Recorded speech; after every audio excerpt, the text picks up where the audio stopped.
नमस्कार सोलापूरकर. बाबासाहेबांची सोलापुरी आठवण या सिरीज मध्ये तुमचं स्वागत आहे. बाबासाहेब कित्येकदा सोलापूरला येऊन गेल्याच्या खुणा आजही त्या जागेने प्राणपणाने जपल्या आहेत.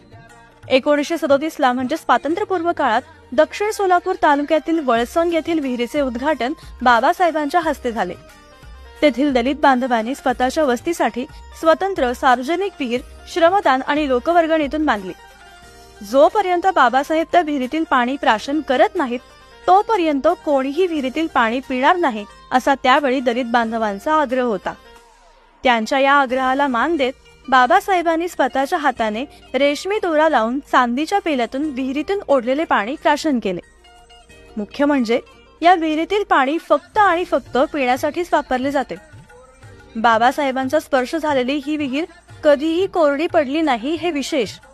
महामानवाची साक्ष देत अनेकांची तहान भागवणाऱ्या या विहिरीचे पाणी चाखण्यासाठी एकदा वळसंगला नक्की भेट द्या.